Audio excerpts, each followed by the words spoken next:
What is notation?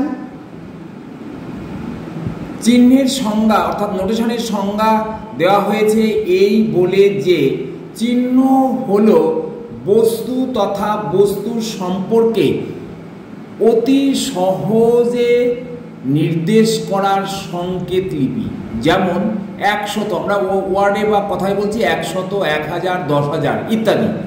সংখ্যাবাচক শব্দকে সহজে নির্দেশ করার সংকেত লিপি হলো এটা। এই 100, 200 যদি আমরা সংখ্যা দিয়ে নির্দেশ করি তাহলে 100 মানে 100, 1 3টে 0 1000, 1 4টে 0 10,000। তাহলে এইগুলো কিন্তু আমাদের চোখের সামনে দেখতে এবং সংকেতগুলো বুঝতে বেশি সহজ হয় ইত্যাদি। তাহলে রচনার বিভিন্ন বিরাম চিহ্ন ব্যবহৃত হয়। যেমন আমরা কোনো প্যারাগ্রাফ রাইটিং করি তখন সেইখানেও কিন্তু আমরা নোটেশন ব্যবহার করি। যেমন কোনো বাক্য যখন শেষ হয় তার ইংরেজি হলে ফুল স্টপ দিই, বাংলায় হলে দাঁড়িয়ে দিই। আবার যদি কোনো মানে আমরা পুরো বাক্য হয়নি কিন্তু আমরা আবার নতুন করে কিছু বলতে চাইছি সেইখানে কিন্তু আমরা সেমিকলন দিই। আবার যদি দুটোর বিষয় মানে টাইটেল মূল বিষয় তার সঙ্গে উপবিষয় যুক্ত করি তাহলে মাঝখানে আমরা কোলন চিহ্ন দিয়ে যুক্ত করি। তাহলে এইভাবে আমরা রচনার মধ্যেও আমরা নোটেশন ব্যবহার করি। আবার অন্য বিষয় যেমন রসায়ন বা কেমিস্ট্রির মধ্যে বিভিন্ন পদার্থকে চিহ্ন দ্বারা নির্দেশ করা হয়। যেমন আমরা জানি, আমরা যেমন পড়াশোনা করেছি ক্লাস 10-এর, যেমন অক্সিজেন ক্যাপিটাল ও সমান অক্সিজেন, হাইড্রোজেন ক্যাপিটাল H সমান হাইড্রোজেন। এই আবার H2SO4 এই সংকেতের চিহ্ন দিয়ে আমরা জানি সালফিউরিক অ্যাসিড।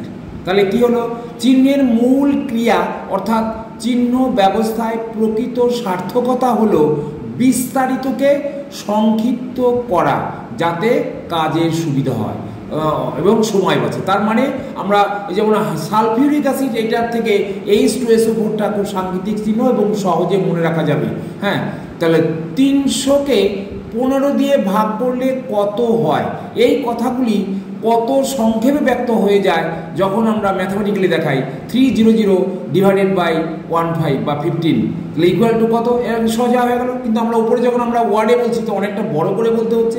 এখানে এই সংকেত দেখে আমরা বুঝে নেব কী হবে।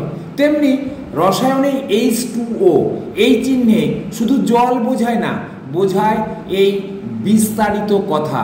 যেমন জল হলো একটি যৌগিক পদার্থ যা 1 ভাগ অক্সিজেন মৌল এবং 2 ভাগ হাইড্রোজেন মৌল দিয়ে সৃষ্টি। অর্থাৎ আমরা H2O বললেই আমরা এই জিনিসটা বুঝতে পারি যে 1 ভাগ অক্সিজেন এবং 2 ভাগ হাইড্রোজেন মিলে আমাদের জল সৃষ্টি হয়েছে।